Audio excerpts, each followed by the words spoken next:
अच्छा सवाल है वैसे ये। 33 करना। चलो 33 पहले कर लेते हैं। The turn over in an entry was 2 million. Turn over से मुराद होता है सेल। टर्न ओवर से क्या मुराद होता है? सेल। तो कहता है कंपनी का टर्न ओवर कितना है? 2 मिलियन। 2 मिलियन का मतलब है कि 2 मिलियन की सेल हुई है। And it's account were 5% of turn over. कि जितनी चीजें बेची थी उसमें से कितने पैसे पेंडिंग है? 5%। तो 2 मिलियन का 5% ले लेंगे, डेटर का बैलेंस आ जाएगा। ले जरा क्या आंसर आता है?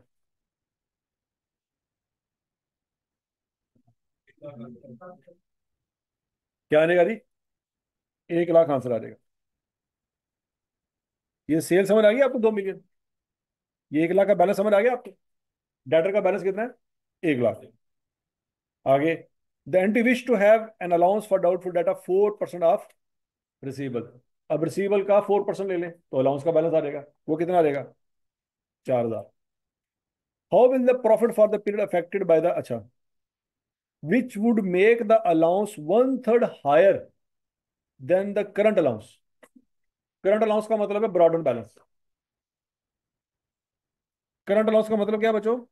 ब्रॉडन बैलेंस के क्लोजिंग बैलेंस। यहां पे पंगा है। करंट बैलेंस का मतलब है इस वक्त जो बैलेंस आपके पास पड़ा हुआ है। इस वक्त जो बैलेंस आपके पास पड़ा हुआ है उसको क्या कहेंगे? Current balance. ऐसे ही ना? अब ये जो 4% जो आप लेने लगे हैं, ये इस अलाउंस के बाद वाली अलाउंस है कि पहले वाली अलाउंस है? वो 4% पढ़ने लगे हैं आप, जो 4% आपने पढ़ा है।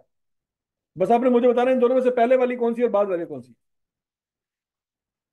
ये जो 4% है ये कौन सी है, बाद वाली के पहले वाली? बाद वाली। तो इसका मतलब है जो करंट अलाउंस की बात कर रहा है वो फिर डेफिनेटली पहले वाली होगी।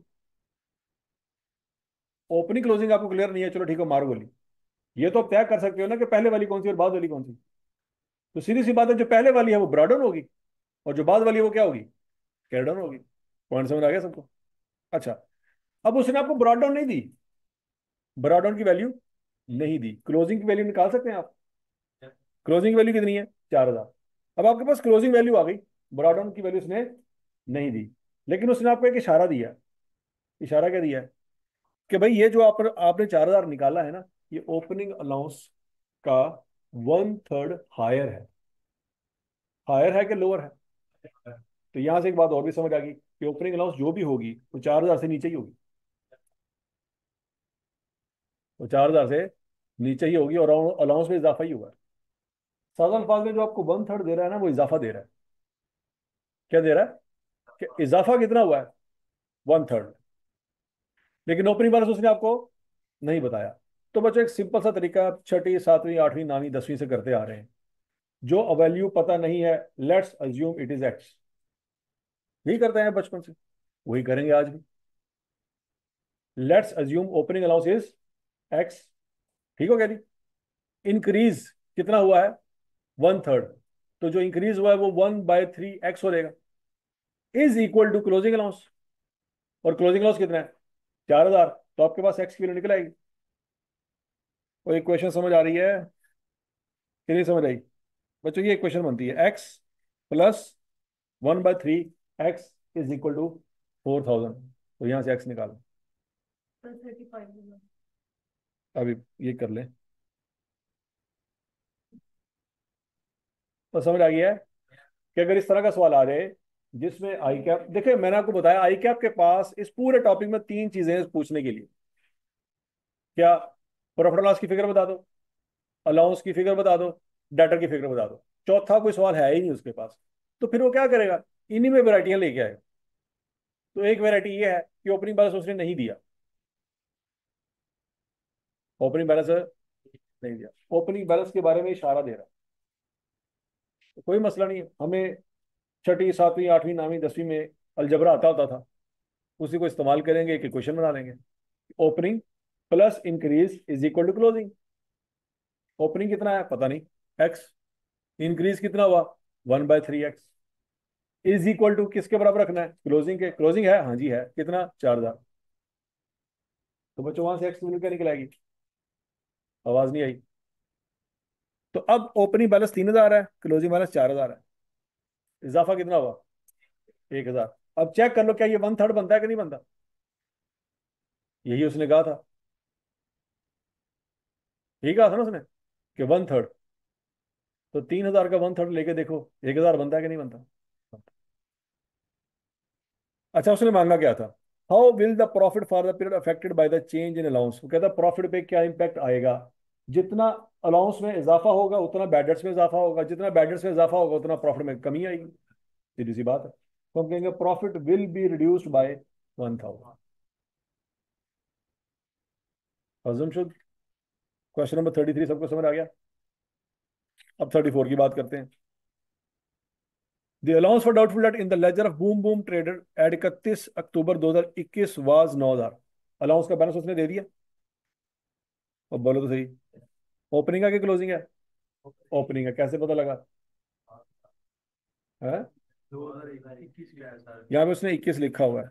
आपसे जो मांगा जा रहा है वो क्या है? 22। तो सिंपल सी बात है, वो फिर पिछले साल का। ठीक हो गई। During the year 31 October 2022 irrecoverable debt of 5,000 were written off. इसकी क्या एंट्री हुई होगी बच्चों? Bad debit debtor credit. Were written off या वुड बी रिटर्न ऑफ?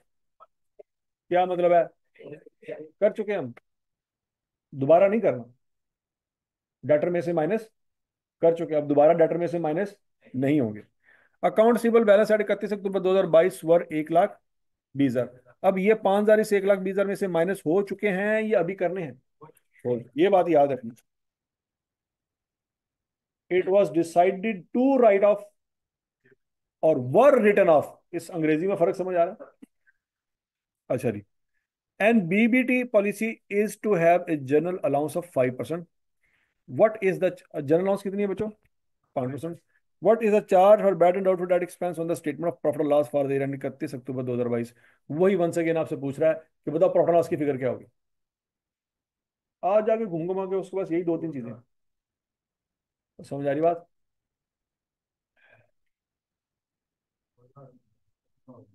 तो बच्चों, उसने आपको बैडेट्स बता दिया।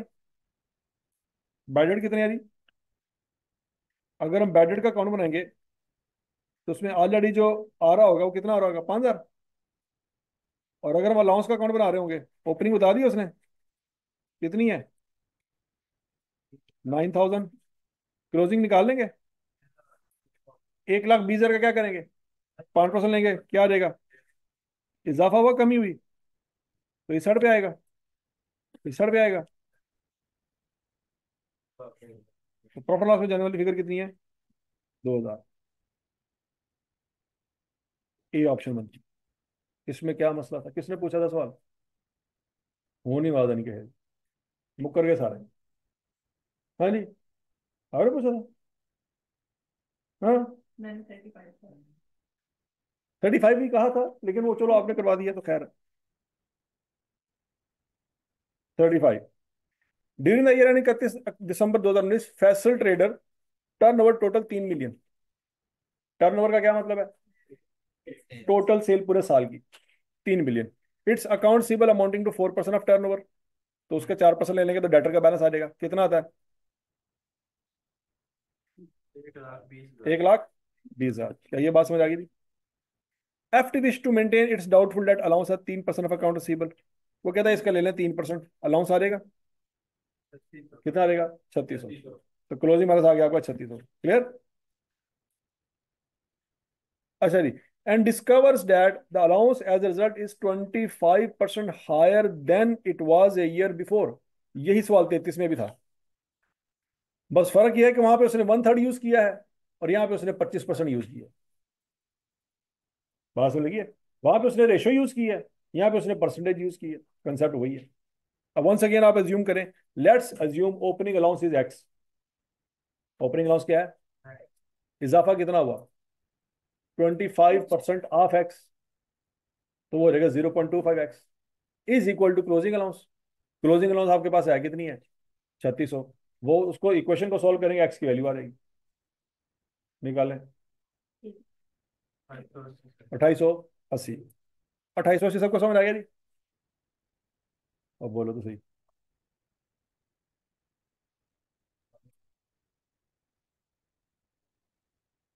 और ठीक है।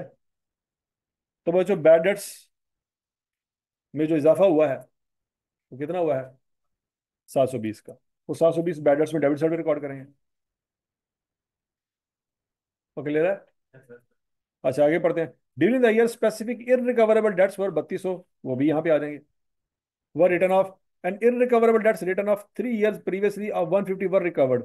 हाँ जी, वो बैड डेट्स जो 3 साल पहले आपने डिलीट कर दिए थे, वो आज मिल गए पैसे, उसकी क्या एंट्री करते होते हैं? कैश डेबिट और बैड डेट्स क्रेडिट। तो बैड डेट्स क्रेडिट सब 150 लिख देंगे।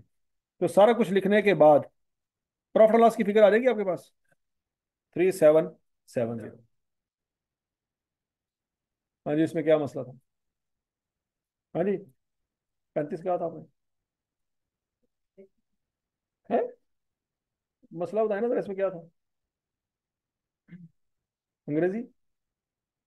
हाँ, अरबी, पश्तो, क्या कंफ्यूज कर रहा था? हाँ? नहीं, वही तो मैं कह रहा हूँ कि आंखों के ऊपर कौन सी मिट्टी पड़ी थी जो पहले समझ नहीं आ रही थी, अब आ गई।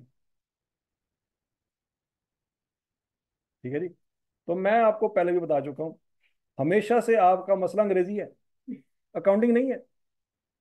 25% किसका लेना है, ऐसे ही फौत हो गए। डेबिट क्रेडिट समझ आ गया, लेजर समझ आ गया, जिंदगी चिनी सी पड़ेगा थी, समझ आ गया। ट्रायल बैलेंस क्या होता है, समझ आ गया, जिंदगी में कभी नहीं पढ़ा था। जर्नल समझ आ गया, बुक्स ऑफ प्राइमेंट्री समझ आ गई, बैडेड भी समझ आ गया, अलाउंस भी समझ आ गई। नहीं समझ आई तो 25% ऑफ है, नहीं समझ आया, कैसा लेना है?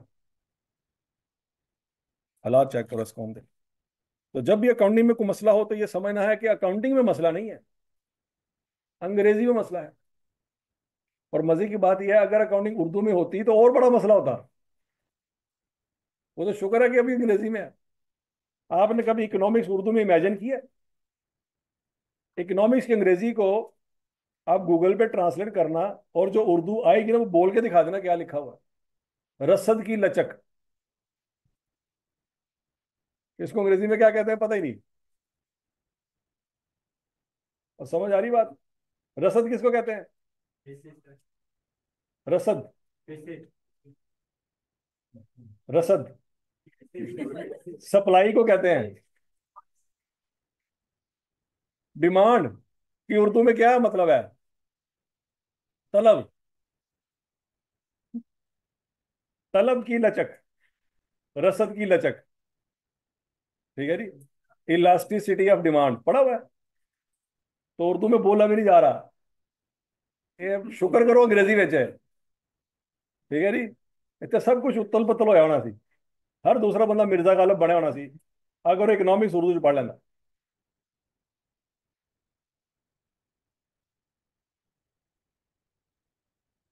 समझ लगी थी?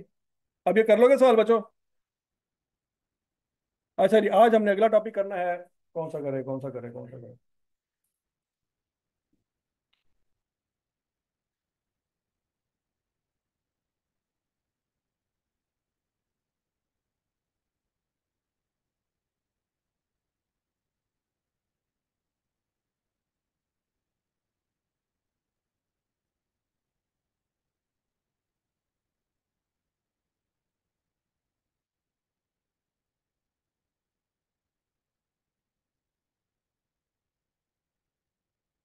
अच्छा जी बच्चों,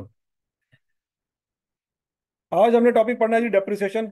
चैप्टर कौन सा है आपका? चैप्टर नंबर 6 है जी, नोट कर लें। चैप्टर नंबर 6 आज हमने पढ़ना है।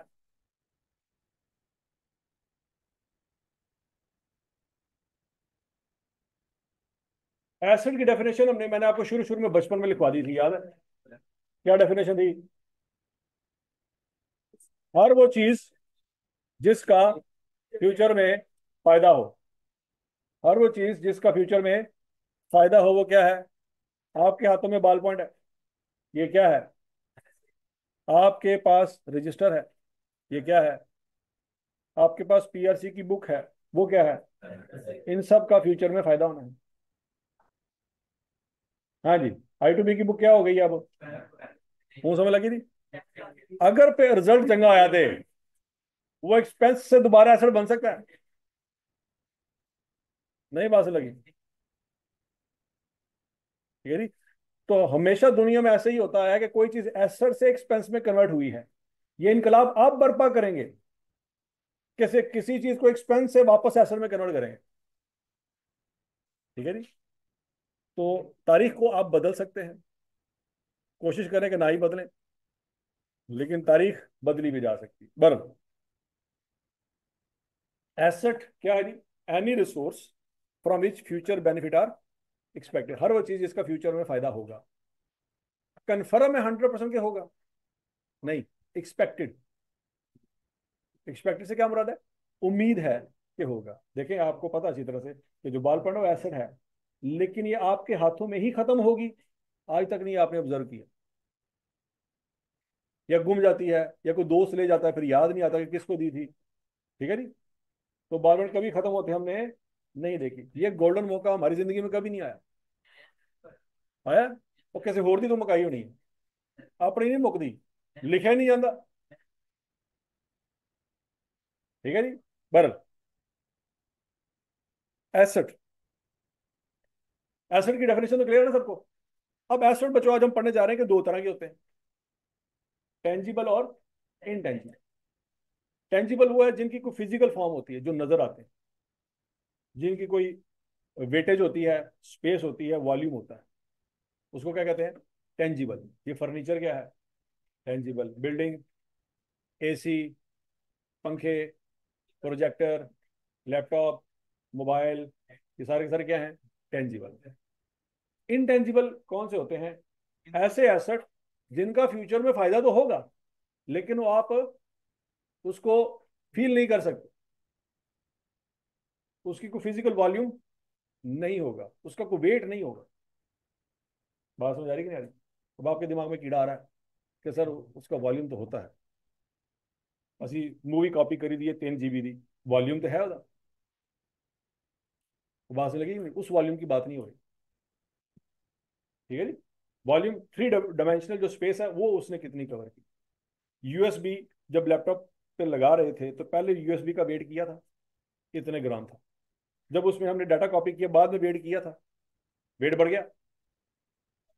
तो वो जो एसेट उस यूएसबी में ट्रांसफर हुआ है, उसकी वजह से यूएसबी का वजन नहीं बढ़ा। बात उस वजन की हो रही, ये नहीं कि 50 GB स्पेस ही 39 GB रह गई, उसकी बात नहीं कर रहे हैं। समझ लगी बात? इनटेंजिबल एसेट वो एसेट हैं जिनकी कोई फिजिकल फॉर्म नहीं होती, जिनकी कोई स्पेस में वॉल्यूम नहीं होता, वेटेज नहीं होता, हजम शुद्ध, लेकिन आपको पता चल जाता है कि यार ये चीज भी जरूरी है। मतलब लैपटॉप में अगर विंडो ना हो तो लैपटॉप नहीं चला सकते, सब्जी काटने के काम तो आ सकता है, लेकिन और किसी काम नहीं आ सकता। नहीं बात समझ? मोबाइल में सॉफ्टवेयर मेल फंक्शन हो जाए तो मोबाइल किसी काम का नहीं, जब तक वो सॉफ्टवेयर सॉफ्टवेयर ठीक ना हो जाए। और समझ आ गई बात की कि नहीं आ गई? तो विंडोज जो हम लैपटॉप पे करवाते हैं, वो एक क्या है? इनटेंजिबल एसेट है। रेपुटेशन, गुडविल, किसी कंपनी का नाम, brand, Pepsi, Coke, KFC, McDonald, ये सारे के सारे क्या है? ये नेम है, ठीक है जी। गुडविल, सॉफ्टवेयर, ट्रेडमार्क, लोगो, कॉपीराइट, ब्रांड नेम, ये सारे के सारे क्या है? Intangible assets. ये सारे के सारे क्या है? Intangible asset. समझ आ गई सबको? नाइकी का ऑनर कौन है, आपको इससे कोई लेना देना नहीं है, ब्रांड का आपको पता है, तो ठीक है। एप्पल कंपनी का मालिक कौन है, जिंदा है मर गया, आपको इससे कोई लेना देना नहीं, लेकिन एप्पल कंपनी का आपको ब्रांड का पता है। समझ लगी बात की? तो बच्चों, इसका मतलब है कि एक मालिक ने एक कंपनी बनाई, मालिक मर गया, कंपनी चल रही है, मालिक मर गया है लेकिन कंपनी फिर भी प्रॉफिट कमा रही है। इसका मतलब है कंपनी अपने मालिक से सेपरेटली अलग से चल रही है। तो वो इसी वजह से है कि वो कंपनी का अलग से एक नाम बन चुका है, मालिक का नाम कंपनी को नहीं चला रहा। हाँ, शुरू शुरू में मालिक का नाम कंपनी को चला रहा होता है, मतलब बिल गेट्स आज एक नई कंपनी लॉन्च करेगा, सारी दुनिया वो कंपनी का प्रोडक्ट परचेज कर लेगी, क्योंकि बिल गेट्स का नाम है। लेकिन बिल गेट्स का नाम किस वजह से बना? कंपनी की वजह से ही बना। पहले वो एक छोटे से कमरे में बैठ के, एक बेसमेंट में बैठ के, एक छोटी सी नुक्कड़, एक छोटे से वॉशरूम टाइप कमरे में बैठ के उसने काम शुरू किया। दुनिया उसको नहीं जानती थी। फिर उसका काम इतना ज्यादा इस्तेमाल हुआ कि दुनिया ने उसको जानना शुरू कर दिया। अब वो इतना बड़ा बंदा बन चुका है कि अगर आज कहे जी कि मैंने स्टील मिल खोलनी है, तो दुनिया कहेगी यार इसके काम में क्रेडिबिलिटी मौजूद होगी, ये जो भी कर रहा है सही कर रहा होगा, इससे हमने स्टील बाय करना। वहां से लगी कि नहीं? बंदों का नाम कंपनी की वजह से बनता है, और फिर कंपनी का नाम बंदों की वजह से बनता है। एक सर्कल है जो चलता है। ठीक हो गया जी? बराबर। तो इनटेंजिबल एसेट कौन से एसेट होते हैं? जिनकी कोई फिजिकल फॉर्म नहीं होती, लेकिन उनका फायदा होता है। क्योंकि एसेट की डेफिनेशन ही क्या है? हर वो चीज जिसका फ्यूचर में फायदा होता है। तो बच्चों, अगर इनटेंजिबल एसेट और टेंजिबल एसेट के साथ वर्ड एसेट यूज हुआ है ना, तो इसका मतलब है पहले एसेट की डेफिनेशन उसमें पूरा उतरी होगी। नहीं बात समझ? पहले वो एसेट की डेफिनेशन में पूरा उतरा है, तभी उसकी कैटेगरीज आएंगी। वो बात लगी कि नहीं लगी? मतलब अहमद का जब नाम दिमाग में आता है, तो कोई बंदा ही आता है ना, खोता तो नहीं आता कभी। कोई चीता आता हो, कुक्कड़ आता हो कि यार कुक्कड़ का नाम ही रखा है, ऐसा नहीं होता। मतलब जैसे ही नाम आया दिमाग में एक स्पीशी आ गई कि यार इस तरह का एक बंदा हो, दुपट्टा लेता होगा। तो लिहाजा अहमद का नाम पढ़ते ही क्लियर हो जाता है कि यार इस खास स्पीशी में ये खास कैटेगरी की बात हो रही है। नहीं बात लगी? मतलब वो खास स्पीशी की डेफिनेशन पे पूरा उतरा है, तो उस बंदे को आप सोच रहे हैं। नहीं बात समझ आ रही? और बोलो तो सही। ठीक है, जॉन विक नाम सुना है? वाह। वो लिपस्टिक लगाता है, ऐसी है ना? तो लिहाजा इसका मतलब है नाम आपको बता देता है कि स्पीशी कौन सी है और स्पीशी के अंदर कैटेगरी कौन सी है। नहीं बात लगी? ठीक है जी। तो बच्चों, इसका मतलब यही है, जैसे इंटेंजिबल और टेंजिबल के साथ वर्ड एसिड यूज हुआ है ना, तो ये स्पीशी को डिफाइन कर देता है भाई, ये स्पीशी कौन सी है। और स्पीशी की फिर आगे सब कैटेगरी है कि ये टेंजिबल है और ये। तो टेंजिबल या इंटेंजिबल अगर है, तो पहले वो उस स्पीशी की डेफिनेशन में पूरे उतरे होंगे तभी वो है। अगर वो डेफिनेशन ही पूरा नहीं हो रही, तो फिर इनकी कोई अपनी पहचान नहीं होगी। नहीं बात समझा रही? ठीक है जी। अच्छा जी, अब टेंजिबल के आगे दो कैटेगरीज हैं, ये आप पढ़ चुके हैं, करंट और नॉन करंट। ये जो पढ़ चुके हैं वो टेंजिबल की फॉर्म पढ़ी थी, इंटेंजिबल की नहीं पढ़ी थी। क्यों? इनटेंजिबल एसेट की डिटेल आप पढ़ेंगे कैफ 5 में। अभी तो फिलहाल कैफ 5 है। जब तक आप कैफ में पहुंचेंगे उस वक्त स्कीम चेंज हो चुकी होगी, तो उसका पेपर का नंबर कुछ और होगा, लेकिन FAR 2 उसको कहते हैं, financial accounting and reporting number 2। अभी फिलहाल आप इंट्रो पढ़ रहे हैं। इंट्रो के बाद आप पढ़ेंगे FAR 1। फिर FAR 1 के बाद आप क्या पढ़ेंगे? FAR 2 पढ़ेंगे। तो इनटेंजिबल एसेट की डिटेल FAR 2 के अंदर मौजूद है। हजम शुद। टेंजिबल ऐसे एसेट जिनकी फिजिकल फॉर्म होती है, उसकी आगे दो कैटेगरीज हैं, करंट और नॉन करंट। अब करंट से क्या मुराद है? ऐसे एसेट जिनका फायदा 12 महीनों के अंदर अंदर मिल जाएगा। कितने महीनों के अंदर? 12 महीनों के अंदर अंदर मिल जाएगा। वो कौन से एसेट है? करंट एसेट है। जैसे कि डेटर। क्या डेटर को आपने इसलिए चीजें बेची थी कि 5 साल बाद पैसे लेंगे? नहीं। तो डेटर की चीजें बेचते वक्त दिमाग में क्या है? पैसे कब लेने हैं? 1 महीने के अंदर अंदर ले लेंगे। मतलब 12 महीनों से पहले पहले पैसे मिल जाएंगे। तो डेटर आपका करंट एसेट। आपकी जेब में कैश पड़ा है, क्या ये 2 साल बाद इस्तेमाल करेंगे आप? नहीं। तो कैश भी आप कब तक इस्तेमाल कर चुके होंगे? 12 महीनों के अंदर अंदर इस्तेमाल हो चुके होंगे। पता नहीं 12 मिनट भी निकलने हैं कि नहीं निकलने। लेकिन हम बहुत ही अच्छा गुमान रख के बैठे हुए हैं कि हम शेख हैं। हम उसको 12 महीनों से पहले कम से कम नहीं इस्तेमाल होने दें। Inventory, bank balance, debtor, cash, ये सारी वो चीजें हैं जो 12 महीने में खत्म हो जाए। हजम शुद। नॉन करंट एसेट वो चीजें जिनका फायदा 12 महीनों के बाद भी होगा। बिल्डिंग। क्या बिल्डिंग 15 मिनट के बाद खत्म हो जाएगी? ठीक है। वही सही बात है, सही कह रहा है। ठीक है, खाना बदोश लोगों का केड़ा बता रहा है। सुबह जो टाउन में तंबू लाया, शाम ਨੂੰ ਉਹਦੇ शिफ्ट हो गए ने। पता लग रहा है? वो सही कह रहे हैं, अपने सामने कह रहे आएगा कि सर बिल्डिंग कभी देखी नहीं हमने अपनी, हो तेरे लिए तो सारी बिल्डिंग रखी, 100 रुपये दूसरे जाओ टाउन जाके थे, तंबू ला लिया, फिर शाम उठो चुके, तंबू ला के थे और दूसरे पास चले गए।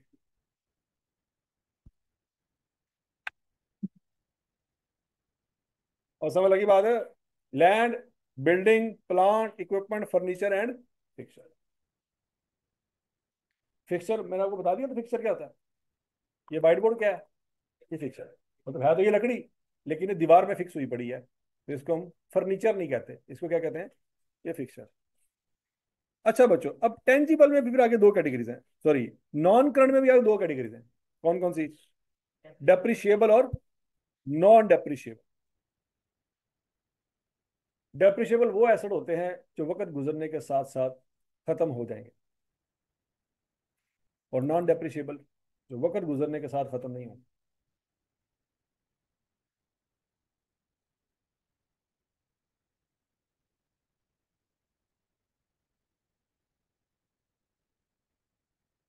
हजमशुद, प्लांट, बिल्डिंग, इक्विपमेंट, ये ऐसे एसेट हैं जिनकी एक लिमिटेड लाइफ है, उस लाइफ के बाद ये खत्म हो जाएंगे। और लैंड, क्या है, इसकी कोई लाइफ है? ठीक है जी। तो वो जो कहते हैं कि कायद आजम ने पाकिस्तान बनाया, तो कायद आजम ने भर्ती पाई थी? सोचो, मतलब छप्पड़ था यहाँ पे, कायद आजम ने मिट्टी की ट्रालियां ले आ के पंजाब, फिर सिंध, वो बनाया से क्या मुराद है? बनाया, मिट्टी पा के बनाया। हाँ, वो कैसे बनाया? बोल नहीं रहे। ठीक हो गया जी। तो वो बनाया से मुराद लिटरल मीनिंग नहीं है बनाया। ठीक है जी।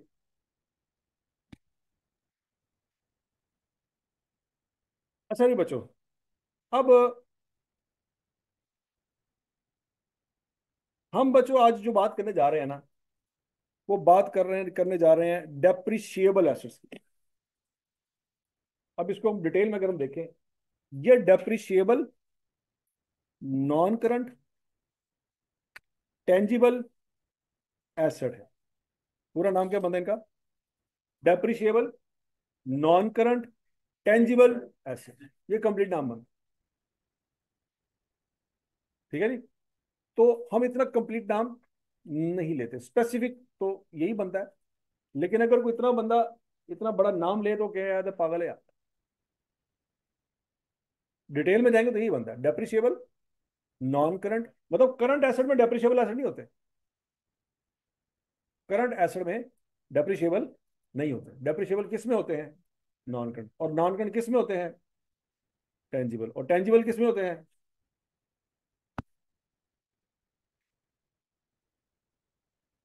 अच्छा जी। अब डेप्रिशिएबल का वर्ड निकला है डेप्रिसिएशन से। ठीक है जी। तो पता होना चाहिए डेप्रिसिएशन क्या होती है। Depreciation is the decrease in value of asset.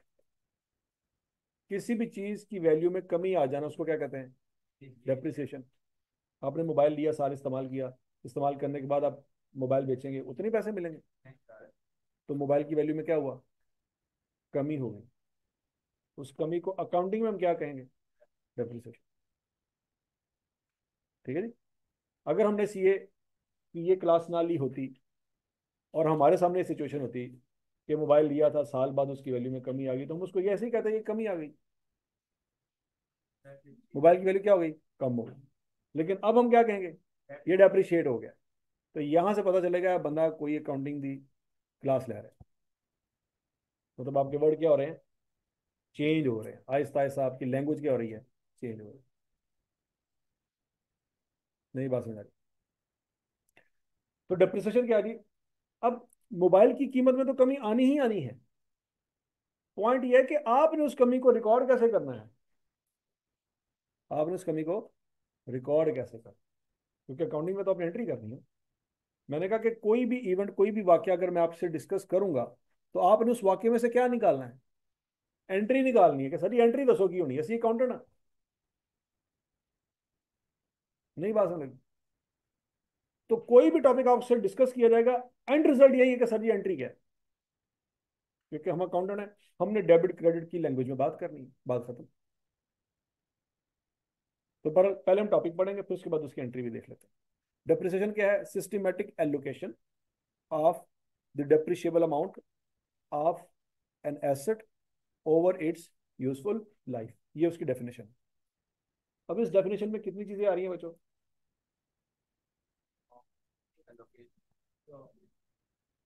कितनी चीजें आ रही हैं जी? चार चीजें आ रही हैं। चार चीजों में से एक चीज तो आपको पहले से क्लियर है, एसेट क्लियर है। एसेट क्या होता है? जिसका फ्यूचर में फायदा है। तो मतलब जिस चीज का फ्यूचर में फायदा नहीं होना, उसकी डेप्रिसिएशन हो ही नहीं सकती। मतलब हम जिस चीज की डेप्रिसिएशन की बात कर रहे हैं, सबसे पहले उसके ऊपर क्या चीज फिट होनी चाहिए? एसेट की डेफिनेशन फिट होनी चाहिए। अगर वो एसेट की डेफिनेशन पे ही पूरा नहीं उतरता, नहीं समझ आ रही बात? अगर वो एसेट की डेफिनेशन पे ही पूरा नहीं उतरता, तो वो हम यहाँ पे पढ़ क्यों रहे? अब बोलो तो सही। मतलब एक, क्या कहते हैं, किडनी का सर्जन है, बड़ा मशहूर है, 15-20 सालों से वो किडनी का ऑपरेशन कर रहा है। ठीक है जी। आपके कुत्ते को मसला पथरी का। किसको मसला है? कुत्ते को मसला है पथरी का। आपने कहा best kidney specialist in Lahore, Google ने बता दिया ये है। आप उसके पास पहुंच गए कि भाईजान पथरी है, उन्होंने कहा लेट जाओ। उन्होंने कहा सीन सानू नहीं है, कुत्ते को पथरी है। वो बात समझ आ रही कि नहीं आ रही? तो पॉइंट ये है कि वो कहेगा भाईजान तेरी मेहरबानी, तू मेरे बारे में सर्च किया है, तू गूगल तो पूरा तो लिखना सी कि मैं कादा किडनी का स्पेशलिस्ट। पॉइंट समझ आया कि नहीं आया? तो बेसिकली हुआ ये कि आपकी क्लासिफिकेशन फिट नहीं हो रही, कि वो जिस चीज का डॉक्टर है, चीज तो आपने ठीक तलाश की, किडनी, लेकिन स्पीशीज उसी चेंज करती फड़ गई। पॉइंट समझ आ गया कि नहीं आ गया? तो आपने पहले डेफिनेशन फिट करनी है, उसके बाद आगे मजीद डिस्कशन होगी। अगर कोई एसेट एसेट ही नहीं है, था, अब खत्म हो गया, तो उस पर डेप्रिसिएशन की बात नहीं होगी। गाड़ी थी, ठोक दी, खत्म।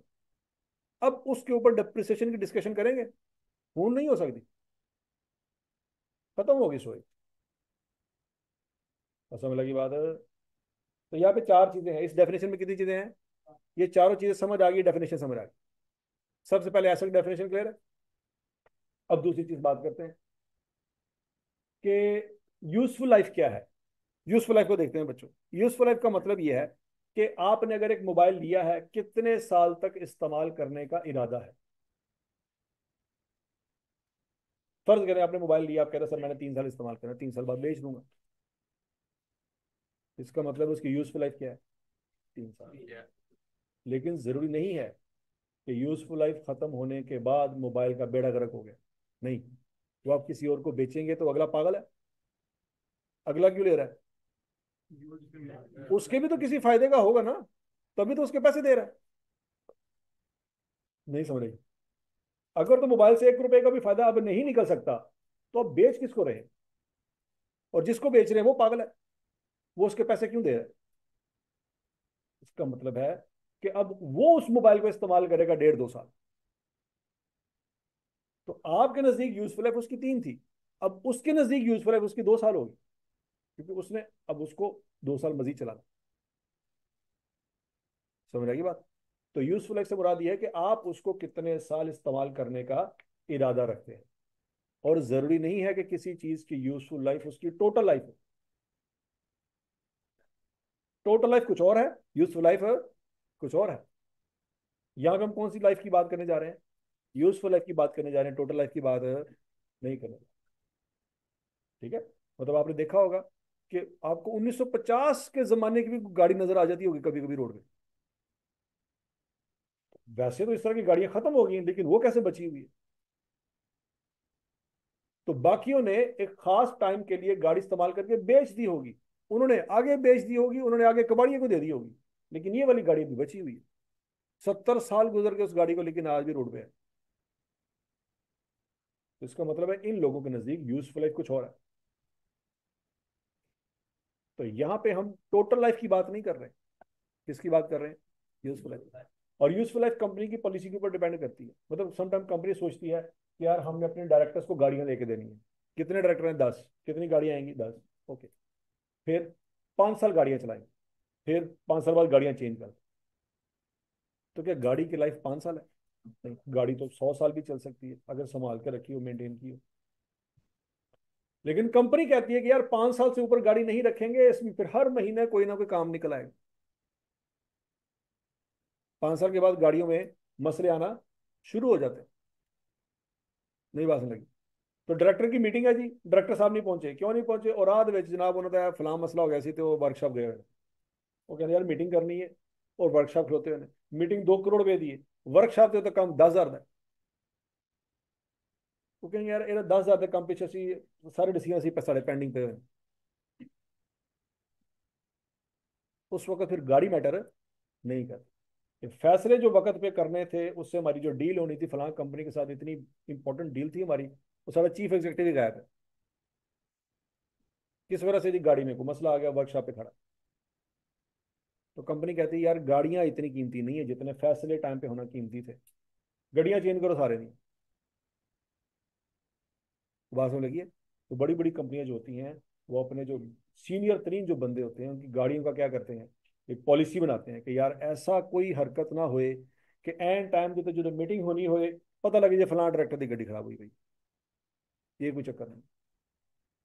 तो फिर उनके लिए छोटी मोटी गाड़ियां नहीं रखेंगे, महंगी तरीन गाड़ियां रखेंगे। उनकी मेंटेनेंस की पॉलिसी परचेज करेंगे, उनकी इंश्योरेंस करवाएंगे। और अगर कोई मसला नहीं भी होगा तो वीकेंड पे या मंथ एंड पे जाके उसको खुद वर्कशॉप पे छोड़ के आएंगे, यार चेक करो ये कल अचानक खराब नहीं होनी चाहिए। क्यों? डायरेक्टर का हर हाल में टाइम पे कंपनी में पहुंचना जरूरी है। टाइम कीमती है, गाड़ी कीमती नहीं है। वो बात समझ आ रही कि नहीं आ रही? तो वो जो चीफ एग्जीक्यूटिव या डायरेक्टर होते हैं, वो जो बड़ी बड़ी गाड़ियों में, बड़ी बड़ी महंगी गाड़ी में घूम रहे होते हैं, वो उनको कुछ शौक नहीं होता उन गाड़ियों में घूमने का। ठीक हो गया? मसला ये है कि उनका टाइम उनसे, उनकी गाड़ियों से ज्यादा कीमती होता है। वो कहता है यार ऐसी रिलायबल गाड़ी ले लो जो सानू पता है, थोड़ा जिहा भरोसा तो होएगा यार तुहानू कभी तंग नहीं करेगी। और समझ आ रही कि नहीं आ रही? उन्होंने तो पीछे सीट पे बैठना है, 15 या 20 मिनट का रास्ता होगा उनका, फर्ज करो ड्राइवर गाड़ी चला रहा है। अब बेंटली हो, लैम्बोर्गिनी हो, पोर्शे हो, वो उसको क्या फर्क पड़ता है? उन्हें पिछली सीट पे बैठना है।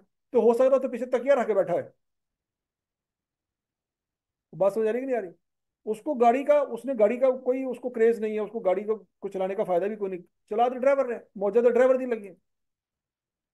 ठीक है जी। वो बॉस ने लाया, उन्हें कंपनी ਦੇ ਵਿੱਚ ਲੈ ਗਿਆ ਹੁਣ, कर रहे जनाब सऊदी अरबिया वांगू 2 पहिया ਤੇ ਗੱਡੀ चला रहा है, तो मौजा तो ड्राइवर दिया ने। बात समझ लगी नहीं लगी? तो ये जो बड़े लोग होते हैं, जो कंपनियों के चीफ एग्जीक्यूटिव होते हैं, जो सीनियर डायरेक्टरशिप पे बैठे होते हैं, उनको गाड़ी का क्रेज नहीं होता। वो रिलायबल करके ले लेते हैं कि यार ए गाड़ी रिलायबल है, कम से कम 80 साल 2 साल चलावांगे, कभी ਇਹਦਾ काम नहीं निकले। पॉइंट समझ आ रहा है कि नहीं आ रहा? तो बच्चों, इसका मतलब ये हुआ कि किसी भी चीज की टोटल लाइफ कुछ और चीज है और यूजफुल लाइफ कुछ और चीज। ठीक हो गया जी? तो हम बात कर रहे हैं यहाँ पे किस चीज की? Useful life. Useful life clear होगी? अगला पॉइंट एसेट क्लियर है? अगला point depreciable amount. Depreciable amount से क्या मुराद है उसको देखते हैं। आज आपने फर्ज करो एक मोबाइल लिया 1 लाख रुपए का। कितने का मोबाइल लिया? और आपको पता है कि यार मैं ये मोबाइल 5 साल इस्तेमाल करूंगा, इससे ज्यादा मैंने इस्तेमाल, वैसे मोबाइल 10 साल इस्तेमाल हो सकता है, लेकिन मैं ये मोबाइल 5 साल से ज़्यादा इस्तेमाल नहीं करूँगा। 5 साल बाद टेक्नोलॉजी चेंज हो जाती है, मुख्तलिफ किस्म के सॉफ्टवेयर जो है वो हैवी हैवी आ जाते हैं। बहुत सारे सॉफ्टवेयर मोबाइल में चलेंगे, कुछ नहीं चलें। या पीछे से कंपनी जो है वो इस मोबाइल को अपग्रेड करना बंद कर देती, इसका सॉफ्टवेयर अपडेट ही नहीं होना। उस जमाने के जो सॉफ्टवेयर होंगे वो मेरे मोबाइल में चलने कोई नहीं है, तो मैं इस मोबाइल का चार्ज डालूंगा उसको। वैसे तो फ़ायदा दे देगा, यूट्यूब चल जाएगी, व्हाट्सएप चल जाएगा, लेकिन बाकी अगर मैंने एप्लीकेशन मोबाइल पे इस्तेमाल करनी है वो नहीं चलनी। ठीक जान छुड़ाओ, इस मोबाइल तो नवा मोबाइल है। समझ लगी? इसका मतलब है वो फिर सोचेगा कि आज मैंने जो मोबाइल 1 लाख रुपए का लिया है, 5 साल में इस्तेमाल करूंगा, 5 साल के बाद मैं इसको बेच दूंगा, तो कितने का सेल हो जाएगा? कितने का सेल हो जाएगा? अज्यूम करते 10,000 रुपये का सेल हो जाएगा। कितने का सेल हो जाएगा? तो 5 सालों में नुकसान कितना हुआ? 1 लाख का नुकसान नहीं हुआ। 1 लाख का नुकसान है नहीं हुआ। आज कितने का लिया? 1 लाख का। 5 साल बाद कितने का सेल हो जाएगा? 10,000 का। तो इसका मतलब 10,000 तो वापस आ ही गया ना। तो फिर कितनी वैल्यू कम हुई 5 सालों में? 90,000 आपकी डेप्रिशिएबल अमाउंट। वो अमाउंट जो कम हो जाएगी, वो अमाउंट जो लाइफ में, यूजफुल लाइफ में क्या हो जाएगी? कम हो जाएगी, उसको क्या कहते हैं?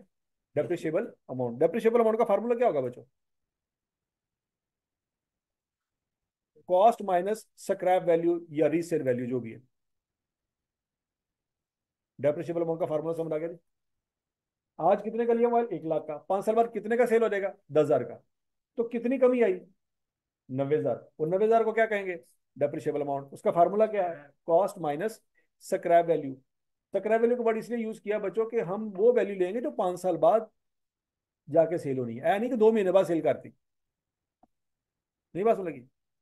हमने वो वाली वैल्यू लेनी है जो 5 साल की यूजफुल लाइफ पूरा करने के बाद आपको मिलेगी।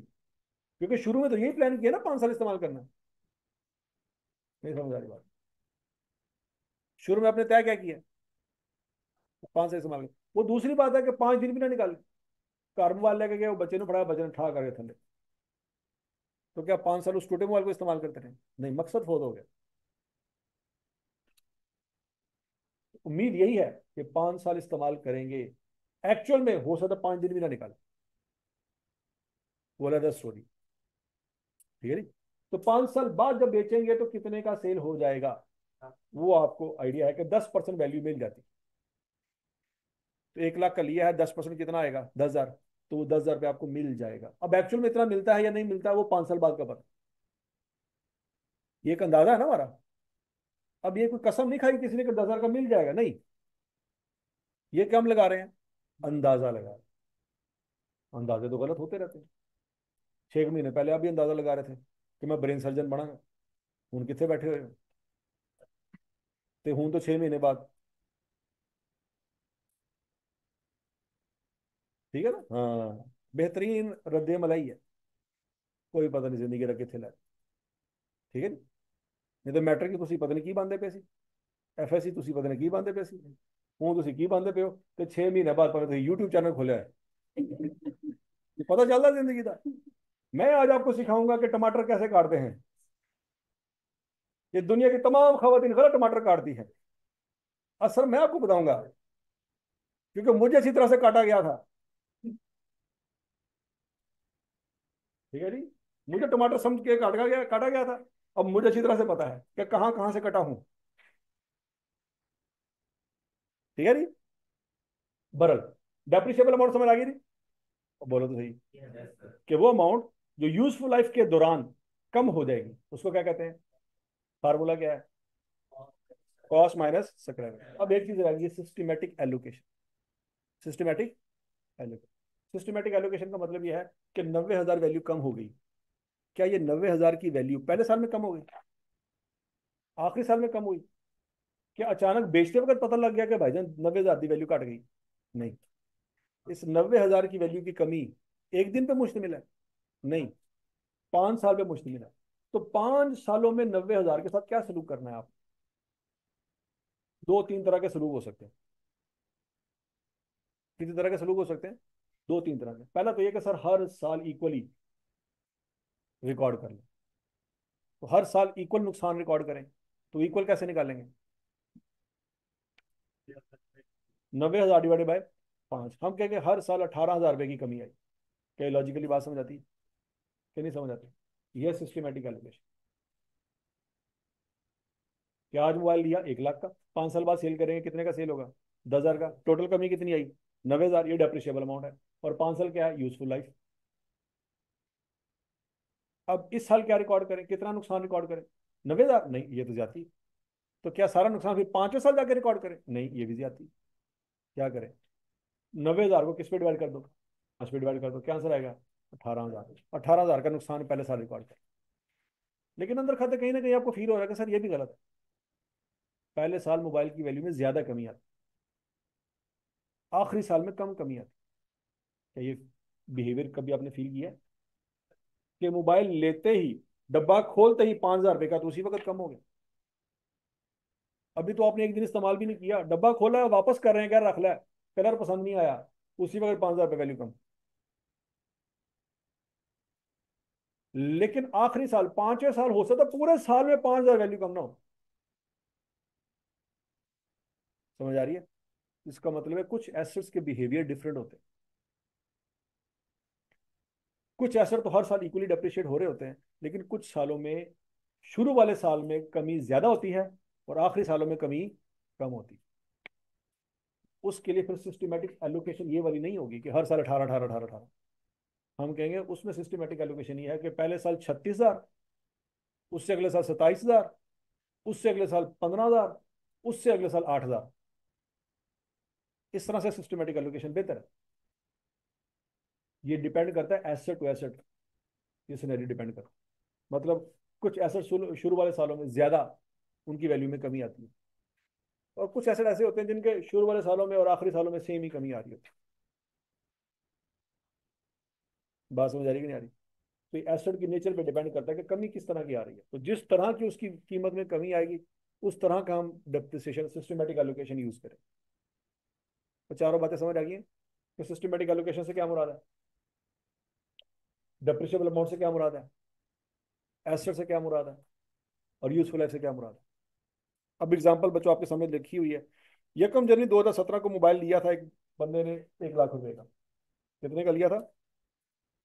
और 31 दिसंबर 2021 को बेच दिया उसने, कितने का? 10,000 का। कितने साल इस्तेमाल किया? अब आप कहेंगे सर 2021 और 2017 के दरमियान तो 4 साल आते हैं। अकाउंटिंग में सबसे बड़ा जो आप लोगों ने ब्लेंडर मारना है ना, वो टाइम की कैलकुलेशन में ब्लेंडर मारना। 2017 से लेके 2021 तक 4 साल नहीं है, 5 साल है। वो कैसे?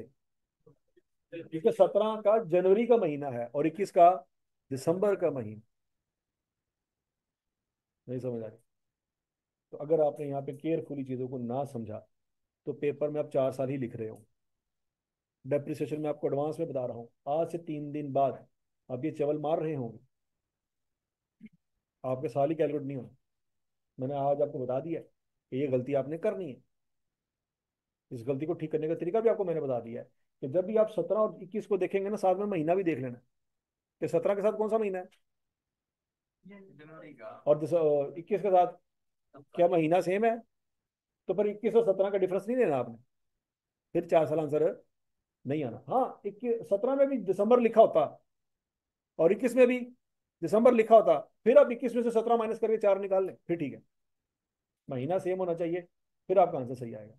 लेकिन अगर महीना डिफरेंट है तो 2017 और 2021 का डिफरेंस लेने से आंसर ठीक है नहीं आएगा। ये बात याद रहेगी। और मैं आपको बता रहा हूँ आपका फ्यूचर 3 दिन बाद, एग्जैक्टली 3 दिन बाद मैं कहूँगा दस दसो किन्ने साल बांधे ने, तो चवल मारनी हुई जेरी दसने में तुम्हें। ठीक है जी? तेरा फ्यूचर मैं तुम्हें दस दिता है। हूं ऐ ना हो कि 3 दिन बाद तू छुट्टी कर ले कि सर थोड़ा मैं फ्यूचर गलत साबित करके रहा, आज मैं करूंगा छुट्टी, लभते रहो 4 साल। ठीक होगा जी? अगला पॉइंट। अब डेप्रिशिएबल अमाउंट कितनी निकली बच्चों? 90,000। अब आपने 2017 से लेकर 2021 तक आपने नुकसान रिकॉर्ड करना है। क्या करना है? नुकसान रिकॉर्ड करना है। तो नुकसान बच्चों टोटल नुकसान देखेंगे कितना है? 90,000। 1 लाख नुकसान नहीं है। मोबाइल 1 लाख का लिया है, लेकिन क्या 1 लाख का नुकसान है? 1 लाख का नुकसान क्यों नहीं है? क्योंकि 10,000 आपको वापस मिल जाए। तो नुकसान कितना हुआ? 90। अब 90 के नुकसान में से 2017 में कितना नुकसान रिकॉर्ड करना, वो निकालने का तरीका क्या है? 90 को 5 में डिवाइड कर दो। समझ लगी? तो 2017 में कितना नुकसान रिकॉर्ड करेंगे? 18। 18 में कितना करेंगे? 19 में, 20 में, 21 में। तो मुझे टोटल 5 सालों का नुकसान जमा करें तो 90,000 बन। ये लॉजिक समझ आ गई? तो बच्चों ये जो फार्मूला आपने लगाया है, ये फार्मूला अगर मैं आपको कहूँ कि लिखो ये 18,000 कैसे आया है, तो लिख सकते हैं आप? ये 18,000 कैसे आया है? Depreciable amount divided by useful life. Depreciable amount का फार्मूला क्या है? Cost minus scrap value divided bye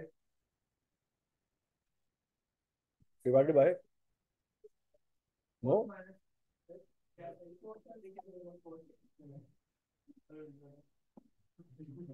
ये कह रहे हैं कभी अपनी बोली आप भी सुन लिया कर कि मैं जो कह रहे हैं अगले अजियत दे रहे हैं, क्या अजियत मैं भी फील करा थोड़ी जी? हाँ की कह रहे सी। हाँ ठोस। और समझ लगी बात है। अच्छा जी बच्चों, ये जो आपने 18,000 निकाला है ना, इसका एक मेथड का नाम है, इसको कहते हैं स्ट्रेट लाइन मेथड। क्या कहते हैं? स्ट्रेट लाइन मेथड का मतलब है कि हर साल डेप्रिसिएशन का नुकसान सेम होगा, 18 18 18 18 18। इसका फार्मूला क्या है? Cost minus scrap value divided by useful life. Scrap value से क्या मुराद है? देखो, जब 5 साल बाद आपने मोबाइल इस्तेमाल कर लिया, अब आप उसको मजीद इस्तेमाल नहीं करना चाहते, तो आपके लिए वो कबाड़ है। आपके लिए वो क्या है? कबाड़। वो कूड़े वाला आके घर से कूड़ा उठा के लेके जाता है, वो कूड़ा तो आपके लिए फिर कबाड़ ही है ना। वो उसका आगे से काम है कि वो उसका आगे कोई ना कोई यूज निकाल ले, लेकिन आपके लिए वो कोई यूज नहीं। नहीं बात समझ? वो उस कूड़े से आगे बायोगैस बनाए, बायोगैस से आगे कोई और एनर्जी बना ले वगैरह वगैरह, वो उसका क्रिएटिविटी है। आपके लिए उस कूड़े का कोई यूज नहीं है। नहीं बात समझ? लोहे लैलन तो पतीसा सुना है ना? तो जो लोहा लैलन आप उसको दे रहे हैं, आपके नजदीक उसका कोई इस्तेमाल है? कोई इस्तेमाल नहीं है। फिर वो पतीसा आपको क्यों दे रहा है? नहीं, वो तो फुफो ना पता तुझे खुश करने लगे उसे। उसके लिए उसका कोई ना कोई अल्टरनेटिव यूजर मौजूद है, आपको नहीं पता लेकिन उसको पता। और समझ आ गई बात? कूड़े वाला आपसे कूड़ा भी लेता है और पैसे भी लेता है, लेकिन वो पतीसे वाला, वो भी आपसे कबाड़ ले रहा है, लेकिन वो आपको इन रिटर्न कुछ ना कुछ दे रहा है, आपसे पैसे नहीं ले रहा। तो लगी, लेकिन दोनों ही आपके लिए कबाड़ है। तो 5 साल बाद जब ये मोबाइल बेच रहे हैं, आपके लिए वो कबाड़ है, आप उसको इस्तेमाल नहीं कर सकते, बस हो गई आपकी। तो उसके लिए वर्ड यूज होता है स्क्रैप वैल्यू। कौन सी वैल्यू? Scrap value. ऐसा भी हो सकता है आप मोबाइल आपने परचेज किया, 2 महीने बाद आपने बेच दिया, तो 2 महीने बाद जो आपको पैसे मिलेंगे वो स्क्रैप वैल्यू नहीं है। वो स्क्रैप वैल्यू, कि आपने मोबाइल 1 लाख रुपए का लिया, 2 महीने बाद बेचा, तो 10,000 रुपए का बेचेंगे, क्योंकि आपने अपनी किताबों में 10,000 लिखा हुआ था। वो 10,000 का नहीं बेचेंगे आप। इतने बेवकूफ तो नहीं है ना? क्या है? 1 लाख का मोबाइल लिया, 2 महीने बाद 10,000 का बेचा, ऐसी कोई सिचुएशन आप फॉलो नहीं करें। तो बेचा तो तब भी था, तो बेचा तो 5 साल बाद भी है, तो फर्क क्या है? जो 2 महीने बाद बेचा है वो स्क्रैप वैल्यू नहीं है, वो रीसेल वैल्यू। उसको हम क्या कहेंगे? लेकिन जो 5 साल बाद बेचा वो स्क्रैप वैल्यू है। क्यों? अब आपको उस मोबाइल का कोई और यूज समझ नहीं आ रहा। तो दोनों की वैल्यू में फर्क समझ आ रहा है? 2 महीने बाद भी बेच सकते हैं, 5 साल बाद भी बेच सकते हैं, लेकिन 2 महीने बाद की वैल्यू स्क्रैप वैल्यू नहीं है। 5 साल बाद की वैल्यू क्या है? Scrap value. तो स्क्रैप वैल्यू का मैंने वर्ड यूज किया है, रीसेल वैल्यू का वर्ड यूज नहीं किया। इसकी लॉजिक समझ आई आपको? क्योंकि 5 साल के बाद आप इस्तेमाल नहीं कर सकते, आपको समझ नहीं आ रहा कि मैं क्या इस्तेमाल करूं। जूता टूट गया है, आप नहीं इस्तेमाल कर सकते, तो फिर आप जूता उस कबाड़िए को दे देंगे, और उसके अगेंस्ट को पतीसा मिलता है या कप मिलते हैं तो आप ले लेंगे। तो आपके लिए वो जूता जो टूटा हुआ वो स्क्रैप। लेकिन जूता सही सलामत है और आप बेच देंगे, तो क्या ये स्क्रैप है? ये तो स्क्रैप नहीं था।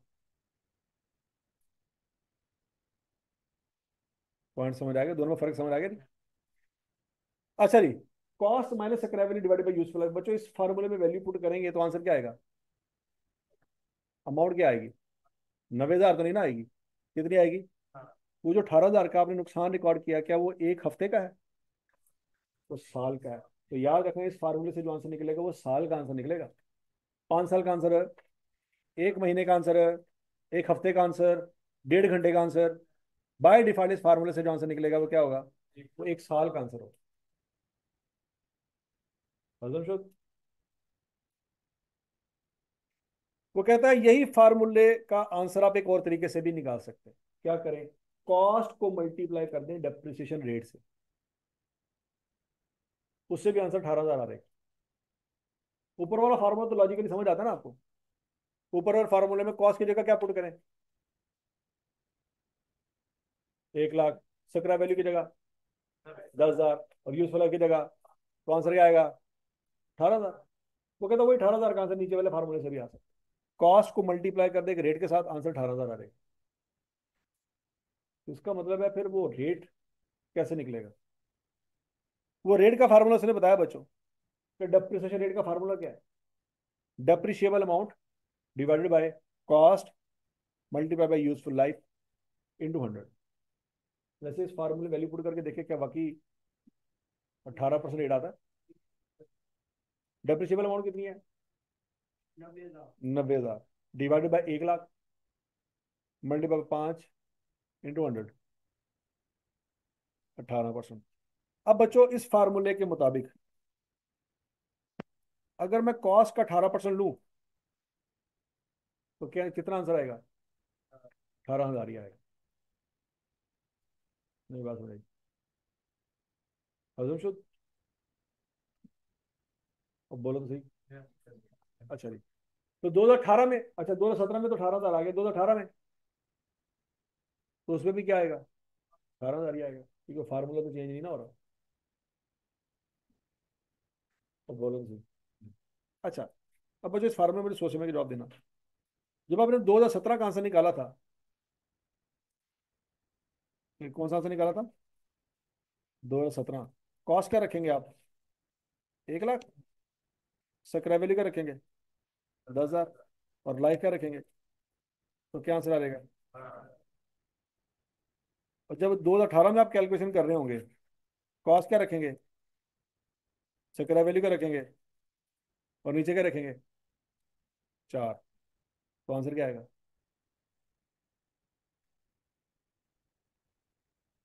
नहीं नहीं, वो जो कीड़ा है मारना बड़ा जरूरी है।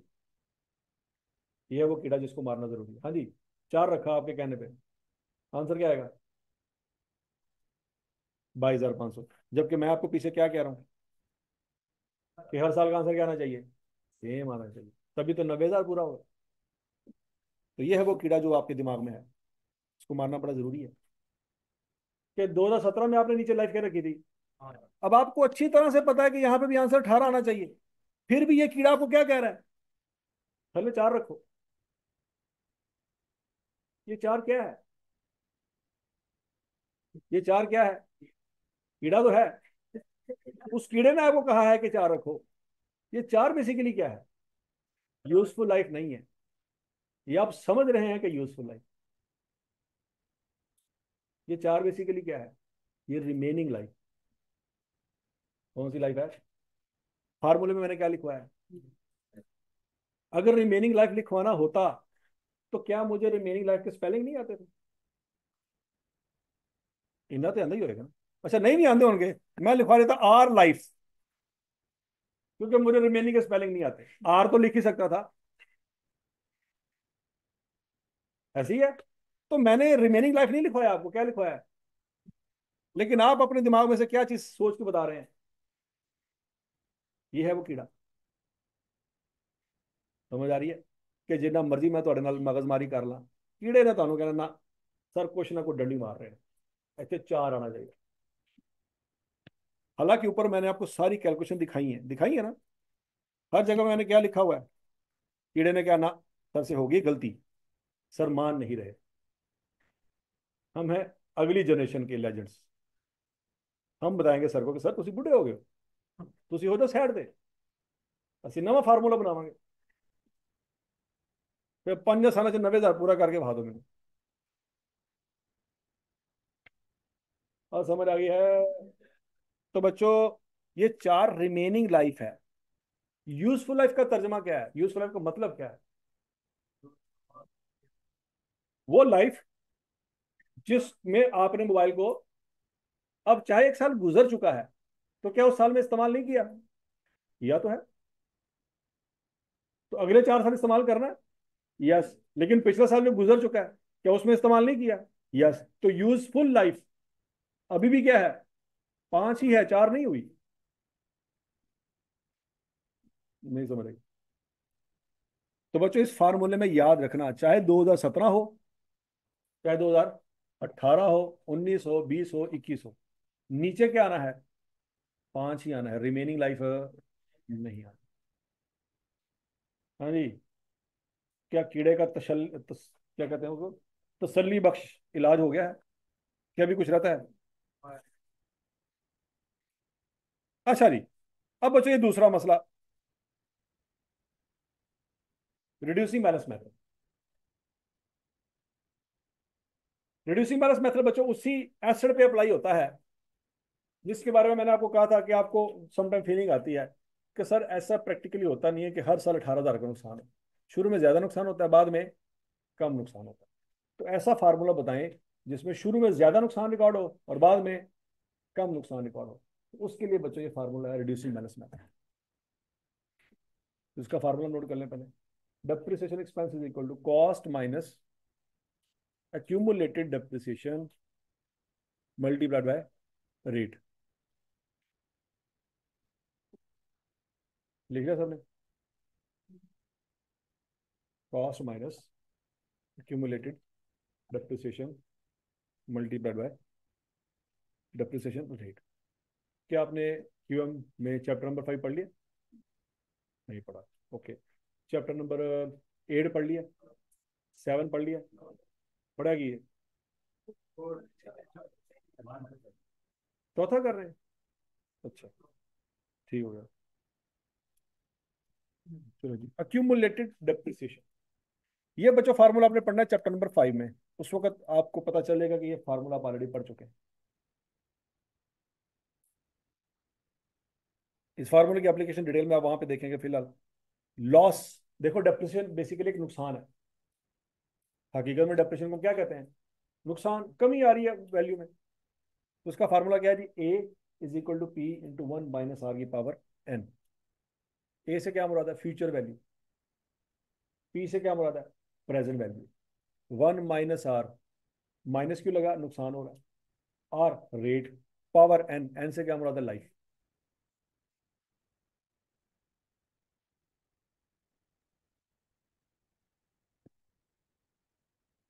समझ आ गई बात?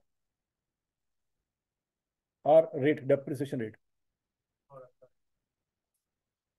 लिख लो पहले, लिख लो, लिख लो।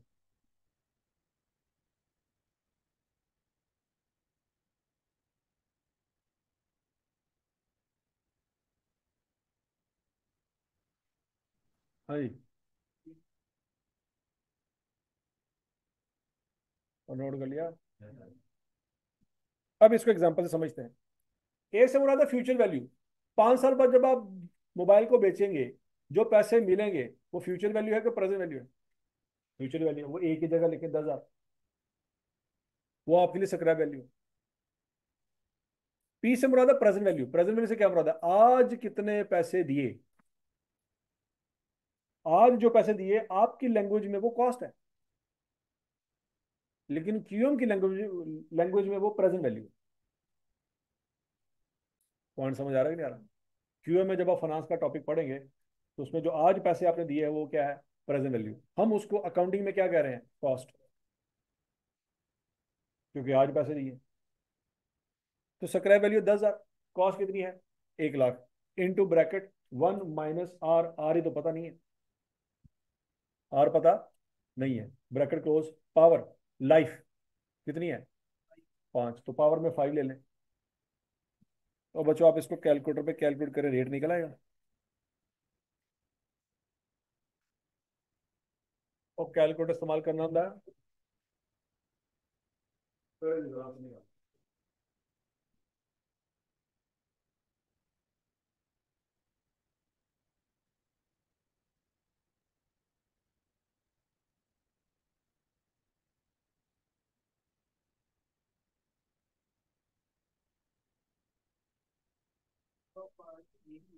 0.369। ये बेसिकली फ्रैक्शन है जो आप मुझे बता रहे हैं। अगर मैं इसी को परसेंटेज में कन्वर्ट कर दूं तो मल्टीप्लाई 100, तो 36.9%। और इतना तो समझ आता है ना कि फ्रैक्शन को परसेंटेज में कन्वर्ट करने के लिए क्या करते हैं? अंडर रूट ले लेते हैं, वैल्यू ले लेते हैं, मैट्रिक्स इंटीग्रेशन को क्या करते हैं? मल्टीप्लाई बाय 100 कर लेते। ये कब पढ़ा था भला? 55। कब पढ़ा था? याद करो, क्लास याद आ रही? याद आ रही? परसेंटेज पढ़ी तब भी नहीं पढ़ा थी? तो बहुत सत्यानाश। हाँ जी, ये आपने क्या चिल्ड्रन अस्पताल में कपड़े नर्स ने पैदा कर वेलकम टू परसेंटेज।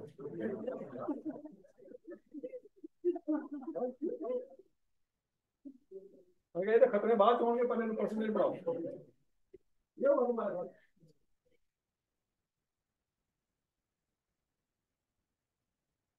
हाँ जी, ये परसेंटेजेस और रेशियोज वगैरह आपने मेरे ख्याल तीसरी चौथी में पढ़ ली हुई है, नहीं पढ़ी? तो नहीं तो दोबारा जाके घर जाके सिलेबस देख लेना। छोटे बहन भाई अगला तो है, तो भतीजे बाजे हैं आप लोगों के हैं? उनका जरा ਤੁਸੀਂ नर्सरी पढ़ो सिलेबस देखो और सारा कुछ लिखा है, ठीक है? तो जो आपको 8वीं 9वीं में आपने पढ़ा था ना, अगर 15 रुपए के 2 दर्जन अंडे आते हैं तो 6 अंडे कितने रुपए के आते हैं? ये आजकल उन्होंने नर्सरी पर जो पढ़ाते हैं ना, तो हिसाब डालो आपने। अच्छा जी, और रेट समझ आ गया सबको? 36.9%। अब बच्चों इसका इस्तेमाल कैसे करना है? ऊपर फार्मूला लिखा हुआ है डेप्रिसिएशन एक्सपेंस का, cost minus accumulated depreciation. Accumulate का जो उर्दू में तर्जमा है ना, उसका मतलब है इकट्ठा करना, एक्यूमुलेट करना। तो समझ लगी बात? अच्छा जी, अब बच्चों इसी फार्मूले को ना, इसी फार्मूले को इस तरह से अरेंज कर कर आके ना, आर का ये फार्मूला रेट बनाया गया है। अब आपको तो इसकी जरूरत नहीं है खैर, क्योंकि आपने यहां से आंसर निकाल लिया ना। तो इसी फार्मूले को रीअरेंज करके ये वाला फार्मूला बनाया गया, ये वाला फार्मूले में वैल्यू पुट करके देख लो, इससे भी आंसर निकल आता है। इसको भी ट्राई कर लो एक दफा। ये फार्मूला कोई नया फार्मूला नहीं है, ऊपर वाले फार्मूले को ही क्या किया गया, रीअरेंज किया गया। ये कोई नया फार्मूला नहीं। अगर आपको ऊपर वाले फार्मूले से आंसर निकालना आता है तो वो काफी है, अगर नहीं आया तो इस फार्मूले वैल्यू पुट करके देखो।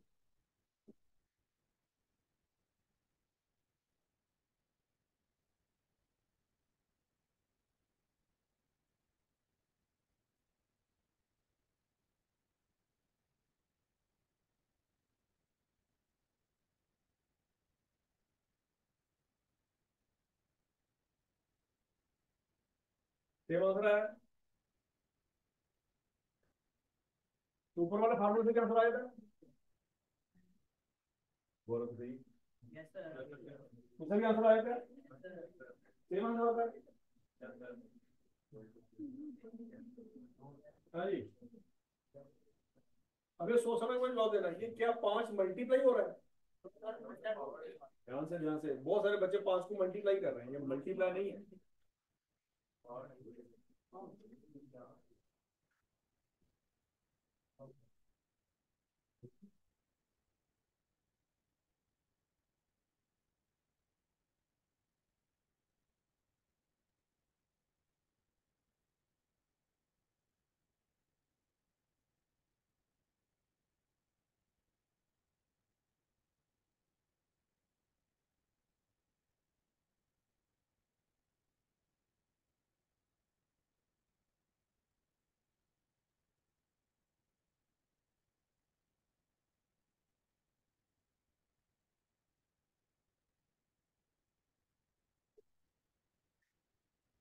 तो सबसे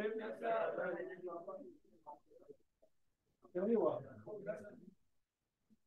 हो गया? अच्छा, तो ये दोनों में से कौन सा फार्मूला आपको ज्यादा आसान लगा, पहले वाला कि दूसरे वाला? दोनों में से कोई फॉलो कर ले बस काफी। अच्छा, ये आपकी बुक में लिखा हुआ है, अकाउंटिंग की बुक में ये लिखा हुआ है, लेकिन ये वाला फार्मूला बच्चों, उस फार्मूले की बुनियाद फार्मूला ये वाला है, ऐसी बात हो जाएगी।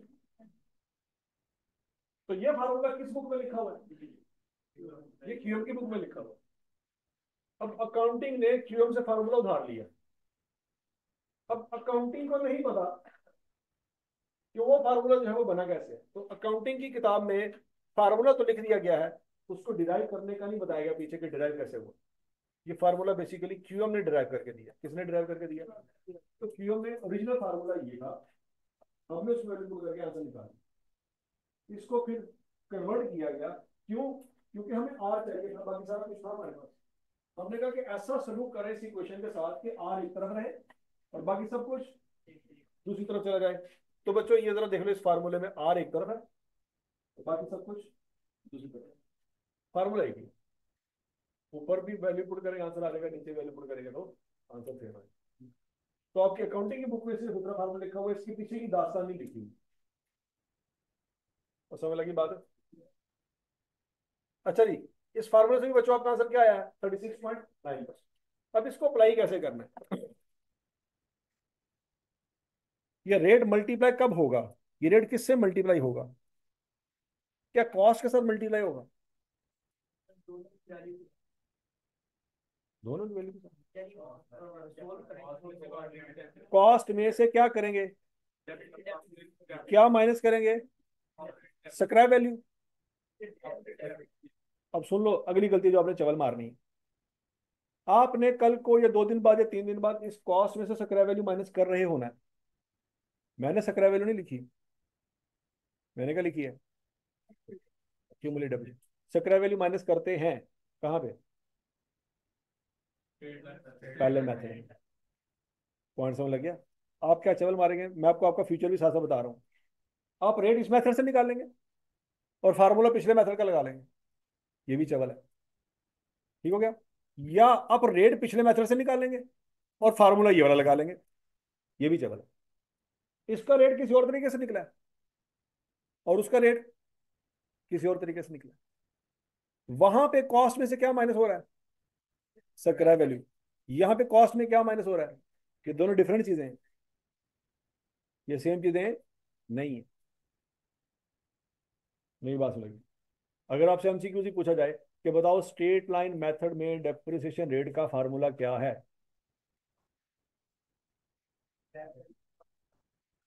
तो समझ आ रही है? और रिड्यूसिंग माइनस मेथड में रेट का फार्मूला क्या है? ठीक है जी, दोनों में फर्क समझ आ रहा है और डिफरेंशिएट कर लोगे। अच्छा जी, अब बच्चों जरा देखें, आपने मोबाइल लिया था नया नया, मोबाइल 2017 में नया नया मोबाइल लिया था। कितने का लिया था? 1 लाख रुपए का। क्या उसके ऊपर पिछले सालों में कोई डेप्रिसिएशन चार्ज हो चुकी है? 2017 में ब्रांड न्यू मोबाइल लिया है, पिछले सालों में उसके ऊपर कोई डेप्रिसिएशन चार्ज हो चुकी है? तो पहले साल आएगा जीरो। जीरो क्यों आया? क्योंकि ब्रांड न्यू मोबाइल था। एक्यूमुलेटेड डेप्रिसिएशन का मतलब है पिछले सालों की इकट्ठी डेप्रिसिएशन। तो इसकी पिछले सालों की कोई डेप्रिसिएशन है नहीं है, तो इसलिए पहले साल क्या माइनस होगा? और बोलो तो सही, जीरो। तो 1 लाख माइनस जीरो इंटू 36.9%। तो पहले साल डेप्रिसिएशन कितनी आएगी बच्चों? 36,900। पिछले मेथड के मुताबिक पहले साल की डेप्रिसिएशन क्या थी? तो फर्क देख रहे हो दोनों में? पिछले मेथड में पहले साल की डेप्रिसिएशन क्या थी? 18,000। इस मेथड में पहले साल की डेप्रिसिएशन डबल से भी ज्यादा है, 18 तो ना, और इसका आंसर तो 36,000 से भी ऊपर है। इस मेथड में पहले साल की डेप्रिसिएशन केटलन मेथड से डबल से भी ज्यादा है। क्या ये लॉजिकली बात समझ आ रही? अच्छा, अब अगला पॉइंट, 36,900 डेप्रिसिएशन चार्ज कर दी, साल के एंड पे मोबाइल की बाकी कीमत कितनी रह गई? ये निकाल सकते हैं? साल के एंड पे मोबाइल की बाकी कीमत कितनी रह गई? और बाकी कीमत 1 लाख। अब 1 लाख नहीं रही, क्या हो गई है? 63,100। ये कैसे निकला 63,100? कॉस्ट में से जो डेप्रिसिएशन कैलकुलेट किया वो कर दिया आपने माइनस। समझ लग गई? बच्चों इस 63,100 के अजीबो गरीब नाम है, वो आपने याद रखने हैं। पहला नाम है कैरिंग वैल्यू, इसको क्या कहते हैं? Carrying value. दूसरा नाम है बीवी। ठीक हो गया? वापस आ रहा है, वापस आ रहा है। ठीक है, तो ये इसीलिए नाम रखा गया है कि एक वक्त आएगा। अब अकाउंटेंट के दिमाग में भी बीवी से क्या मुराद है? खत्म हो गई वो वाली बीवी, वो रिप्लेस हो गई।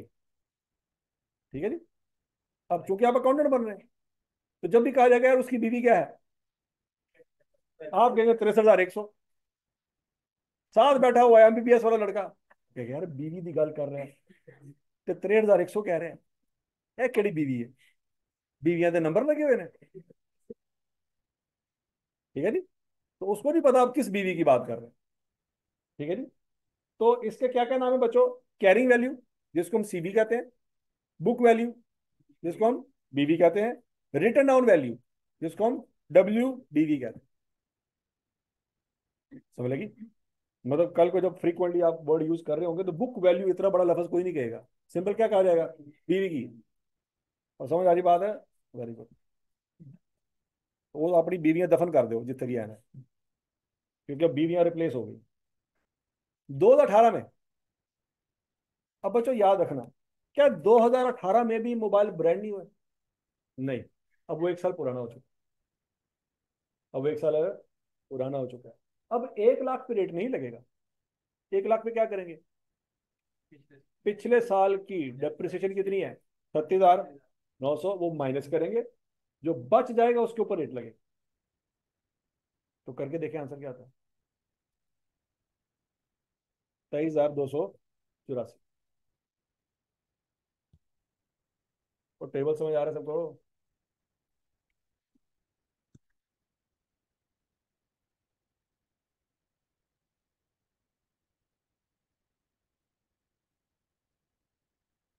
हाँ, ये 2018 की वैल्यू अच्छी तरह समझ लें बच्चों।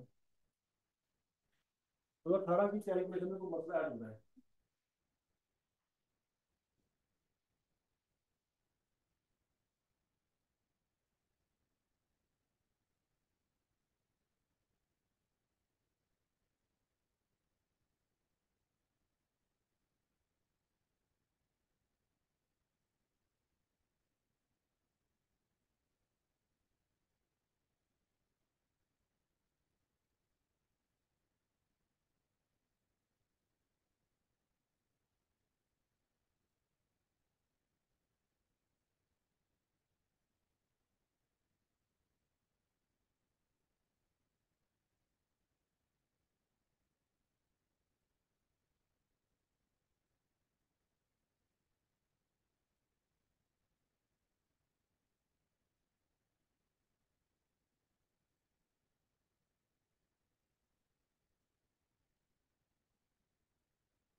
हाँ भाई, तो आंसर आएगा तो क्या आंसर आता है?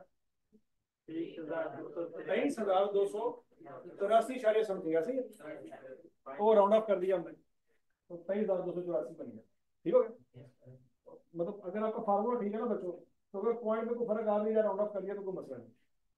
मसला यह है कि आपने उसे बड़ी बड़ी चवलें मार देनी है। ये तो कोई चवल है ही नहीं। चवल समझ आ रही है कि नहीं आ रही? आप क्या करेंगे? कॉस्ट में से सक्राया वैल्यू माइनस करके रेट लगा रहे होंगे 3 दिन बाद। जबकि आपको मैं बता रहा हूँ कि कॉस्ट में से क्या माइनस होना है? Accumulated depreciation, scrap value minus. वो कहाँ माइनस होनी है? स्टेट में मैपिंग होनी, यहाँ पे नहीं होनी। समझ? अच्छा जी, तो आंसर क्या गया बच्चों? 23,284। एक्यूमुलेटेड डेप्रिसिएशन का मतलब क्या है? पिछली और अगली सारी इकट्ठी। तो बच्चों पिछली कितनी थी? इस साल की कितनी है? तो टोटल कितनी होगी? 60,184 कैसे बना, ये बात बताइए। इसमें ये जमा होगा पिछले साल की और अगले साल की इकट्ठी। एक्यूमुलेटेड का मतलब समझ आ गया उर्दू में? इकट्ठा कर देना। रिमेनिंग वैल्यू कैसे निकलेगी? कॉस्ट माइनस कॉस्ट कितनी थी?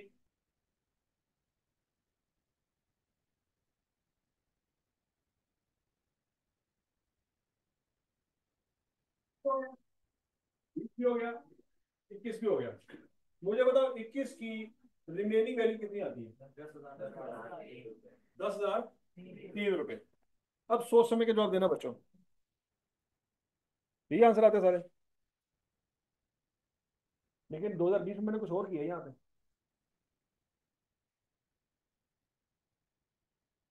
अब जो आपने किया और जो मैंने किया, ये मैच करके देखो, मैच होते हैं।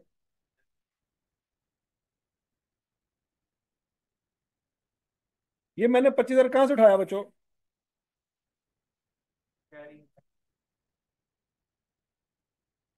तो वो जो आखिरी कॉलम है basically cost minus accumulated depreciation ही है। सादा अल्फाज में बच्चों इस मेथड में जो आप रेट लगा रहे हैं ना वो कॉस्ट पे नहीं लगा रहे, वो बुक वैल्यू पे लगा रहे हैं। किस पे लगा रहे हैं? तो आखिरी कॉलम में जो आपने वैल्यू कैलकुलेट की है उसी का 36 से 9% ले लें तो अगले साल का आंसर आ जाए। करके देख लो।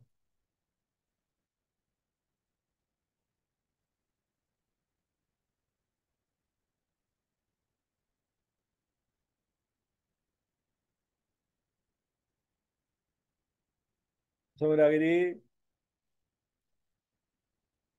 बोलो तो सही।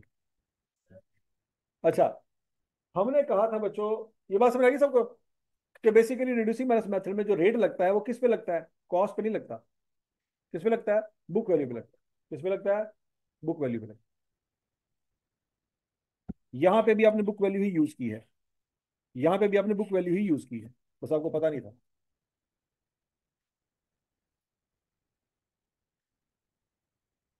हजम शुद। अगली बात, हमने क्या सोचा हुआ था कि 5 साल बाद मोबाइल बेचेंगे तो कितने पैसे मिल जाने चाहिए। तो बच्चों ये रिमेनिंग वाली क्या लिखी हुई है? ये 10,000 ही है। मतलब 5 सालों में डेप्रिसिएशन चार्ज करने के बाद 10,000 आंसर आना चाहिए, याद है? 5 सालों की टोटल डेप्रिसिएशन कितनी आनी चाहिए थी? 90,000। ये 90,000 याद है, तो 3 रुपए का फर्क क्यों आया? वो आपका जो रेट था वो एग्जैक्ट नहीं था। वो जो आपने रेट लगाया था 36.9%, वो एग्जैक्ट है। उसके आगे भी बड़ा कुछ लिखा था जो आपने राउंड ऑफ कर दिया। अगर वो रेट आप एग्जैक्ट लगाते तो बच्चों एक्यूमुलेटेड डेप्रिसिएशन का आंसर 90,000 आता और बुक वैल्यू का आंसर 10,000 आता। पिछले मेथड का भी पर्पस यही था कि 5 सालों में 90,000 को एलोकेट करो। इस मेथड का भी पर्पस यही है बच्चों कि 5 सालों में 90,000 को एलोकेट करो। पर्पस दोनों का सेम। फर्क क्या है? वहां पे सिस्टमेटिक हर साल 18 18 आ रहा था, यहाँ पे सिस्टमेटिक हर साल, पहले साल 36 है, अगले साल 23 है, फिर उसके अगले साल 14 है, फिर उसके अगले साल 9 है, फिर उसके अगले साल 5 है। तो ये क्या होता जा रहा है? कम होता जा रहा है। तो जितने भी आपके टेक्नोलॉजी वाले इक्विपमेंट हैं, जो भी ऐसी चीजें हैं जो टेक्नोलॉजी बेस्ड है, उसमें रैपिडली डिक्रीज आता है वैल्यू। समझ आ रही है? उसकी कीमतों में कमी बहुत तेजी से आती है। लेकिन जो भी आपकी ट्रेडिशनल चीजें हैं उसकी कीमतों में कमी इतनी जल्दी नहीं आती। बिल्डिंग की कीमत में कभी इतनी जल्दी कमी नहीं आई। फर्नीचर की वैल्यू में कमी इतनी तेजी से नहीं आएगी जितनी तेजी से आपके मोबाइल की वैल्यू में कमी है। मतलब आपने फर्नीचर बाय किया मार्केट से, फर्ज करो 1 लाख रुपए का, शापर शुपर चढ़े हुए थे, घर आए, रखा, घर के कमरे में फिट नहीं आ रहा, शापर आप फाड़ चुके थे। अब आप वही फर्नीचर उतने का ही वापस बेच सकते हैं, कोई मसला नहीं है। उसमें इतनी कमी नहीं आएगी जितनी आपने मोबाइल को लिया, डब्बा खोला और वापस दे रहे हैं, जितनी कमी वहां पे आ गई। समझ आ गई बात है?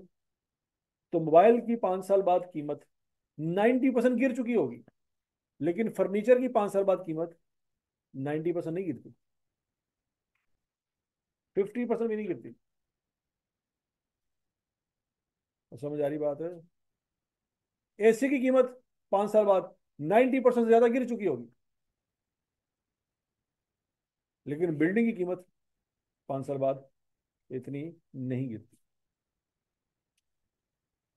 और लैंड की कीमत, वो गिरना तो बड़ी दूर की बात है, वो तो बढ़ रही है, क्योंकि वो डेप्रिशिएट ही नहीं होता। तो समझ लगी? अच्छा, आप कुछ चीजें ऐसी भी ऑब्जर्व कर रहे होंगे बच्चों कि जो डेप्रिशिएबल हैं लेकिन डेप्रिशिएट नहीं होती।